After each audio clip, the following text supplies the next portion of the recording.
Welcome to this explainer. Okay, today we're tackling something that honestly feels like a giant, impossible puzzle for a lot of people: the intimidating MIT application process.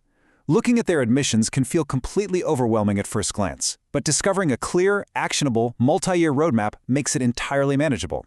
Let's demystify this journey together, starting from the 11th grade all the way to hitting that submit button. Here's our blueprint for today. We're going to decode the MIT mindset, look at building foundations in grade 11, explore that crucial summer before senior year, cover the grade 12 final push, and then wrap up by learning how to avoid some of the most common mistakes. All right, let's jump right into Section 1, Decoding the MIT Mindset, and the rules of the game. Before we get into timelines, we really need to establish some core facts. Standardized tests? Yeah, they're back. The SAT or ACT is strictly required, but the good news is they superscore across your sittings. If you're a non-native English speaker with under 5 years of English medium schooling, you're going to need exams like the TOEFL, IELTS, or Duolingo. Academically speaking, math and rigorous coursework are heavily weighed. And as for deadlines, you're basically aiming for early action around November 1st or regular action around January 1st. Now, looking at the typical admitted range, which is roughly 1520 to 1570 on the SAT or 34 to 36 on the ACT, it is absolutely crucial to understand that hitting these numbers is not an automatic golden ticket. You could have a perfect score, but if you combine that with weak essays or a super thin activities list, that can still result in a rejection during the holistic review. So obsessing over a perfect score or agonizing over a single extra point, that's just a poor use of your time. These scores are a reference point, not a hard cutoff. MIT is looking for overall holistic rigor, and their own research explicitly points to your math section performance as their strongest predictor of success. So lock in this memory hook. Math is the tell. Since MIT is intensely, quantitatively demanding from literally day one, you've got to prioritize your math prep. And that brings us to one of the biggest heuristics for your entire application: depth beats breadth. Look, it's so easy to fall into the trap of padding an activities list with, 5 or 10 shallow club memberships just to look busy, but sustained depth in just 1 or 2 areas, like a real tangible project, research experience, or a leadership role, that massively outweighs a laundry list of generic extracurriculars every single time. Moving right along to Section 2, Grade 11, Building Foundations and Your First Steps. We've broken Grade 11 down into 2 distinct terms. Each term has a very specific, actionable mission designed to keep you on track without totally overwhelming you.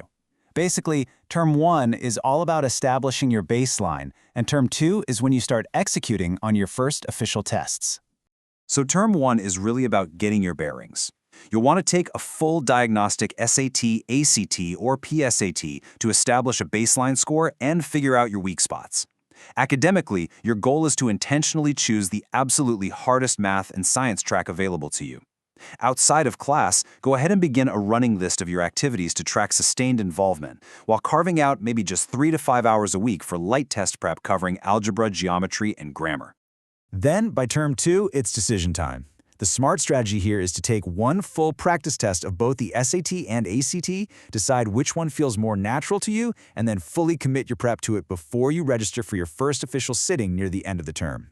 Beyond the testing, this is the exact time to double down on a substantial project or an Olympiad. And hey, if English isn't your first instructional language, taking a diagnostic test right now will show you exactly how much prep runway you actually need.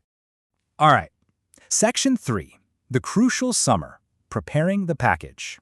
Remember our earlier takeaway? Superscore, don't stress one sitting? Well, the summer is the perfect time for that second official test sitting to maximize your strategic advantage. But it's definitely not just about tests. This summer window is when you need to draft your Common App and those heavily weighed MIT short answer essays. These require real, deep reflection to showcase your curiosity.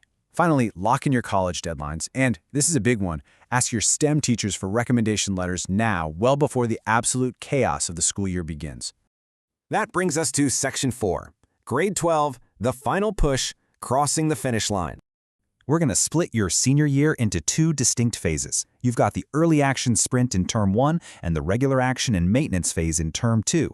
In Term 1, a fantastic rule of thumb is EA is earlier than you think. Honestly, treat early action as if the deadline is a full month before the actual November date. That builds in a buffer for essay revisions. Practically, that means finishing any remaining test sittings so you can self-report them, keeping your current senior year grades super strong for the transcript review, and getting yourself ready for those alumni educational counselor interviews. Now, for Term 2, if you were deferred or if you're applying regular action, you'll be submitting your application by early January. You'll need to send mid-year grade reports and prepare your financial aid documents like the CSS profile in parallel. But listen, the single most important takeaway here is do not coast. You have to continue your activities and your coursework. Mentally file your 12th class grades as a core part of the application because MIT can and actually does rescind offers if they see a major senior year drop-off. Finally, Section 5, Avoiding Common Mistakes, the Boss Battles.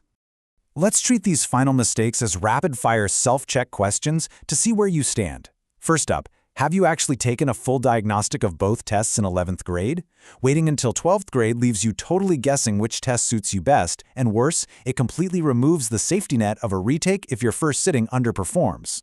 Next question for you. Do you have a sustained, specific project? Because writing generic essays, just describing your achievements, or padding your list with a dozen shallow clubs, that's going to get you rejected in a holistic review.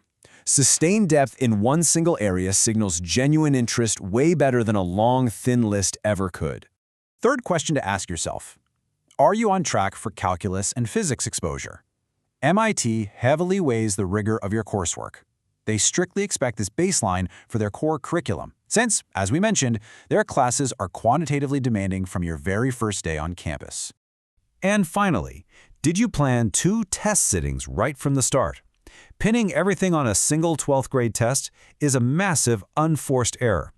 Doing that completely removes your strategic ability to utilize MIT's superscoring policy to raise a specific section score. Plan for 2 and just take the pressure off a single Saturday morning.